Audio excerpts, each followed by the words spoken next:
Hello ಮಕ್ಕಳೇ, welcome to simplified minds. ಈ video ಮಕ್ಕಳೇ ಎಲಿಜಿಬಿಲಿಟಿ ಕ್ಲಾಸಸ್ ಬಗ್ಗೆ, KCET ಎಲಿಜಿಬಿಲಿಟಿ ಕ್ಲಾಸಸ್ ನಿಮ್ಮೆಲ್ರಿಗೂ ಆಟೋಮೆಟಿಕಲಿ ಒಂದಲ್ಲ ಒಂದು ಎಲಿಜಿಬಿಲಿಟಿ ಕ್ಲಾಸ್ ಸೆಲೆಕ್ಟ್ ಆಗಿಬಿಡುತ್ತೆ ಫಾರ್ಮಲ್ಲಿ. ಬಟ್ ಎಷ್ಟೊಂದು ಜನ ಸರ್ ಇದು ಏನಕ್ಕೆ ಹಿಂಗೆ ಲೈಕ್ ಅರ್ಥನೇ ಆಗ್ತಿಲ್ಲ ಸರ್, ಇದು ಸ್ವಲ್ಪ ಎಕ್ಸ್ಪ್ಲೈನ್ ಮಾಡಿ ಅಂದರು. ಸೊ ಈ ವಿಡಿಯೋ CET ಅಪ್ಲಿಕೇಶನ್ಸ್ ಇರಲಿ, ಕೌನ್ಸ್ಲಿಂಗ್ ಇರಲಿ, ಹೆಂಗೆ ವರ್ಕ್ ಆಗುತ್ತೆ, ಎಲಿಜಿಬಿಲಿಟಿ ಏನಕ್ಕೆ ಮ್ಯಾಟ್ರ್ ಆಗುತ್ತೆ, ಅದ್ರ ಬೇಸಿಸ್ ಮೇಲೆ ನಿಮಗೆಲ್ಲ ಫುಲ್ ಅರ್ಥ ಆಗುತ್ತೆ. ಇದು ನಿಮ್ಗೆ ಆಲ್ರೆಡಿ ಎಲಿಜಿಬಿಲಿಟಿ ಸೆಲೆಕ್ಟ್ ಆಗಿದೆ, ಅದು ಏನಕ್ಕೆ ಬಂತು, ಬೇರೆ ಬೇರೆ ಏನೇನು ಥರ ಇದೆ ಅಂತ ತಿಳ್ಕೊಬೇಕು ಅಂದರೆ ಈ ವಿಡಿಯೋ ನೋಡಿ. ಸೊ ಫುಲ್ ಡೀಟೇಲಾಗಿ ನಿಮ್ಗೆ ಅರ್ಥ ಆಗುತ್ತೆ ಹೆಂಗೆ ವರ್ಕ್ ಆಗುತ್ತೆ, ಏನು ಎಲಿಜಿಬಿಲಿಟಿ ಅಂದರೆ ಅಂತ. ಸೊ ಬೇಸಿಕಲಿ ಮಕ್ಕಳೇ ಎಲಿಜಿಬಿಲಿಟಿ ಕ್ಲಾಸ್ ಏನಕ್ಕಿದೆ ಅಂದರೆ ಕರ್ನಾಟಕ ಗೌರ್ಮೆಂಟ್ ಸೀಟ್ಸ್ ಯಾರ್ಯಾರಿಗೆ ಸಿಗಬೇಕು ಅಂತ. ಸೊ ಲೆಟ್ಸೆ ಮಕ್ಕಳೇ, ಈಗ ಫೀಸು, ಕಾಲೇಜ್ ಫೀಸು ಜಾಸ್ತಿ ಇರುತ್ತೆ.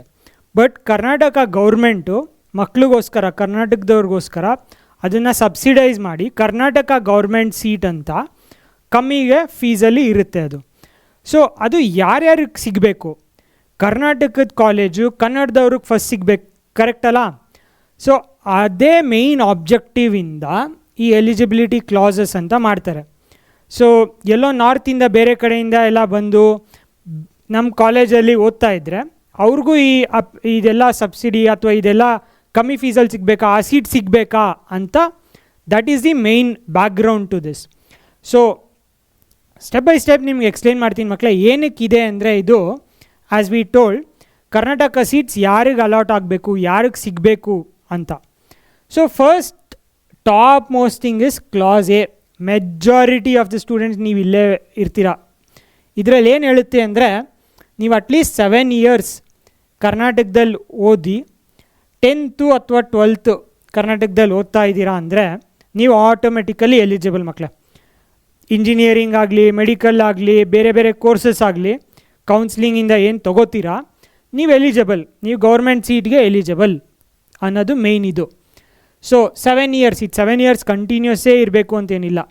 7 years ಟೋಟಲ್ಲು 10th ಅಥವಾ 12th ಕರ್ನಾಟಕದಲ್ಲಿ ನೀವು ಮಾಡಿದರೆ ನೀವು ಎಲಿಜಿಬಲ್. ದಟ್ಸ್ ವೈ ನಿಮಗೆ ಕ್ಲಾಸ್ ಎ ಅಂತ ಬಂದುಬಿಡುತ್ತೆ. ನಿಮ್ಮ ಸ್ಟಡಿ ಡೀಟೇಲ್ಸ್ ಪ್ರಕಾರ ಏನು ಫಿಲ್ ಮಾಡಿರ್ತೀರಾ ಅಥವಾ ರಿಜಿಸ್ಟ್ರೇಷನಲ್ಲಿ ಸ್ಯಾಟ್ಸ್ ನಂಬರಲ್ಲಿ ಏನೇನು ಇರುತ್ತೆ ಅದ್ರ ಬೇಸಿಸ್ ಮೇಲೆ ಕ್ಲಾಸ್ ಎ ಅಂತ ಬರುತ್ತೆ.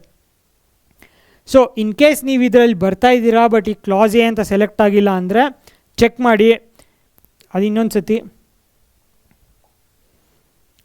Next class B.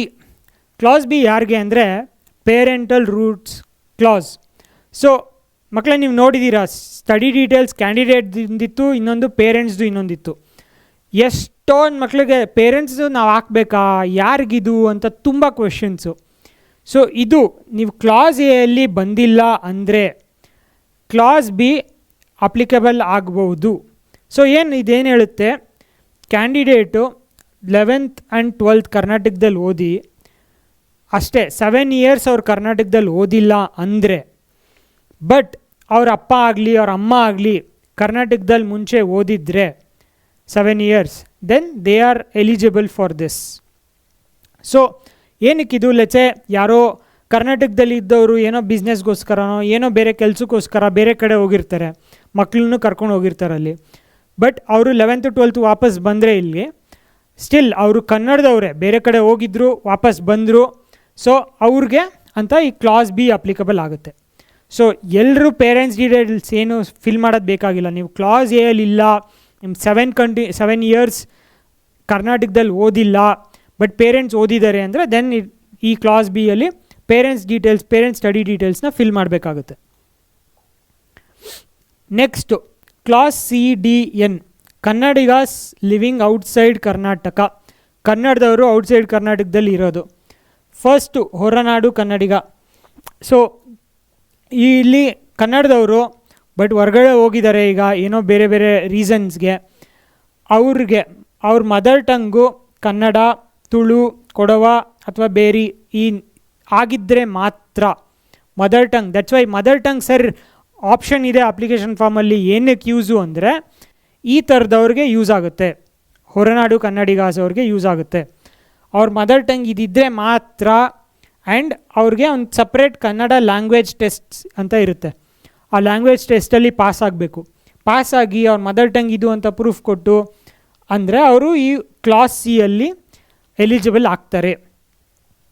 ನೆಕ್ಸ್ಟು ಗಡಿನಾಡು ಕನ್ನಡಿಗ. ಸೊ ಕರ್ನಾಟಕದ ಎಷ್ಟೊಂದು ಬಾರ್ಡರ್ ಪ್ಲೇಸಸ್ ಇದೆ, ಅಲ್ಲೆಲ್ಲ ಕರ್ನಾಟಕ ಮಾತಾಡ್ತಾರೆ. ಬಟ್ ಮೇ ಬಿ ಅದು ಆಂಧ್ರ ಅಲ್ಲಿರ್ಬೋದು, ಕೇರಳ ಅಲ್ಲಿರ್ಬೋದು, ಮಹಾರಾಷ್ಟ್ರ ಅಲ್ಲಿರ್ಬೋದು. ಎಷ್ಟೊಂದು ಪ್ಲೇಸಸ್, ಲೆಚ್ಚೆ ಶೋಲಾಪುರ್ ಆಗಿರ್ಬೋದು, ಕಾಸರಗೋಡು ಆಗಿರ್ಬೋದು, ಡಿಫ್ರೆಂಟ್ ಪ್ಲೇಸಸಲ್ಲಿ ಕನ್ನಡ ಮಾತಾಡ್ತಾರೆ ಅವ್ರು ಕನ್ನಡದವರು. ಬಟ್ ಡಿವಿಷನಲ್ಲಿ ಅದು ಬೇರೆ ಸ್ಟೇಟ್ಗೆ ಹೋಗಿರುತ್ತೆ. ಸೊ ಆ ಥರದವ್ರಿಗೆ ಇದು ಗಡಿನಾಡು ಕನ್ನಡಿಗ ಅಂತ ಕ್ಲಾಸ್ ಡಿ ಅಲ್ಲಿ ಬರುತ್ತೆ. ಇದು ಅವರು ಅಷ್ಟೇ ಕನ್ನಡ ಲ್ಯಾಂಗ್ವೇಜ್ ಟೆಸ್ಟ್ ಪಾಸ್ ಮಾಡಬೇಕು. ಪಾಸ್ ಮಾಡಿ ಅವ್ರನ್ನ ಈ ಅಡ್ರೆಸ್ಸು ಅಂತ ತೋರಿಸಿದಾಗ ಈ ಕ್ಲಾಸ್ಗೆ ಎಲಿಜಿಬಲ್ ಆಗ್ತಾರೆ. ಇನ್ನೊಂದೇನು, ಕನ್ನಡ ಮೀಡಿಯಮ್ ಔಟ್ಸೈಡ್ ಬೇರೆ ಕಡೆ ಇದ್ದಾರೆ, ಬಟ್ ಅದು ಕನ್ನಡ ಸ್ಕೂಲ್ಸು ಅಥವಾ ಕನ್ನಡ ಮೀಡಿಯಮಲ್ಲಿ ಓದ್ತಾ ಇದ್ದಾರೆ ಅಂದರೆ they will also be automatically eligible for class N. ಇವರು ಆಲ್ರೆಡಿ ಕನ್ನಡ ಮೀಡಿಯಮಲ್ಲಿ ಓದ್ತಿರೋದ್ರಿಂದ ಸಪ್ರೇಟ್ ಟೆಸ್ಟ್ ಏನಿರಲ್ಲ, ಬಟ್ ಅವರು ಕ್ಲಾಸ್ ಎನ್ನಿಗೆ ಬರ್ತಾರೆ. ಬೇರೆ ಕಡೆ ಇರ್ತಾರೆ, ಕರ್ನಾಟಕದಲ್ಲಿ ಇಲ್ಲ, ಬಟ್ ಬೇರೆಯಲ್ಲೇ ಕನ್ನಡ ಮೀಡಿಯಮಲ್ಲಿ ಓದ್ತಾ ಇರೋರು ಇವರು. ಸೊ ಇದು Kannadigas living outside Karnataka. Next class ಮಕ್ಕಳೇ EFGHO. ಇದೇನಂದರೆ ಡಿಫೆನ್ಸ್, ಆರ್ಮ್ಡ್ ಪೊಲೀಸ್ ಫ್ಯಾಮಿಲೀಸ್ ಅವ್ರಿಗೆ. ಸೊ ಎಷ್ಟೊಂದು ಜನ ಮಕ್ಕಳು ಕೇಳಿದ್ದೀರಾ ನಾವು ಡಿಫೆನ್ಸ್ ಹೆಂಗೆ ಅಪ್ಲೈ ಮಾಡೋದು ಏನೇನು ಅಂತ. ಸೊ ಇದು ರೀಸ್ನಿಂಗ್ ಏನಿಲ್ಲ ಮಕ್ಕಳೇ. ಲೈಕ್ ಏನಂದರೆ ಈಗಲೇ ಯಾರೋ ಒಬ್ರು ಆರ್ಮಿಗೆ ಹೋಗಬೇಕು ಅಥವಾ ನೇವಿಗೆ ಹೋಗಬೇಕು ಅಂದರೆ ಅವ್ರ ಪೋಸ್ಟಿಂಗ್ಸ್ ಡಿಫ್ರೆಂಟ್ ಕಡೆ ಆಗ್ತಾ ಇರುತ್ತೆ. ಸೊ ಮಕ್ಕಳನ್ನು ಕರ್ಕೊಂಡು ಹೋಗ್ತಾರೆ, ಅಲ್ಲಿ ಬೇರೆ ಕಡೆ ಹೋಗಿ ಓದಿರ್ತಾರೆ, ಬಟ್ ಅವ್ರು ಕರ್ನಾಟಕದವರು. ಸೊ ದೇಶಕ್ಕೋಸ್ಕರ ಇವರು ಈ ಡಿಫೆನ್ಸ್ ಅಥವಾ ಆರ್ಮ್ ಪೊಲೀಸಲ್ಲಿ ಇರೋದ್ರಿಂದ ಬೇರೆ ಕಡೆ ಪೋಸ್ಟಿಂಗ್ ಆಗಿ ಬೇರೆ ಕಡೆ ಓದಿದ್ರೂ ನೀವು ಈ ಕ್ಲಾಸ್ಗೆ ಎಲಿಜಿಬಲ್ ಇದ್ದರೆ ನಿಮಗೂ ಕರ್ನಾಟಕ ಸೀಟ್ಸಲ್ಲಿ ಎಲಿಜಿಬಿಲಿಟಿ ಸಿಗುತ್ತೆ. So class E, class F, class G, class H, class O ಎಲ್ಲದನ್ನು ಡಿಫೆನ್ಸ್ ಮತ್ತು ಆರ್ಮ್ ಪರ್ಸನಲ್ ರಿಲೇಟೆಡ್ಗೋಸ್ಕರ. ಸೊ ನೀವು ಇದನ್ನು ಓದಿ ನಿಮ್ಮ ಮಕ್ಕಳೇ, ನಿಮಗೆ ಏನಾದ್ರು ಡೌಟ್ ಇದ್ದರೆ ಕೇಳಿ.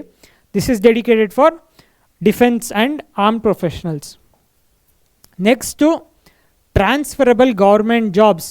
ಈಗ ನೀವು ಅಪ್ಪ ಆಗಲಿ ಅಮ್ಮ ಆಗಲಿ ಯಾವುದೋ ಗೌರ್ಮೆಂಟ್ ಜಾಬಲ್ಲಿದ್ದಾರೆ, ಸೆಂಟ್ರಲ್ ಗೌರ್ಮೆಂಟ್ ಜಾಬಲ್ಲಿದ್ದಾರೆ, ಅವ್ರದ್ದು ಪೋಸ್ಟಿಂಗ್ ಎಲ್ಲೋ ಬೇರೆ ಕಡೆ ಆಯಿತು, ಬಟ್ ನೀವು ಕನ್ನಡದವರು, ನಮಗೆ ಹೆಂಗೆ ಕರ್ನಾಟಕದಲ್ಲಿ ಇಂಜಿನಿಯರಿಂಗ್ ಮಾಡಬೇಕು ಅಥವಾ ಮೆಡಿಕಲ್ ಮಾಡಬೇಕು ಅಂತವ್ರವ್ರಿಗೆ ಇದು. ಸೊ ಕ್ಲಾಸ್ ಐ ಬರುತ್ತೆ, ಕ್ಲಾಸ್ ಜೆ ಬರುತ್ತೆ, ಕ್ಲಾಸ್ ಎಲ್ ಬರುತ್ತೆ.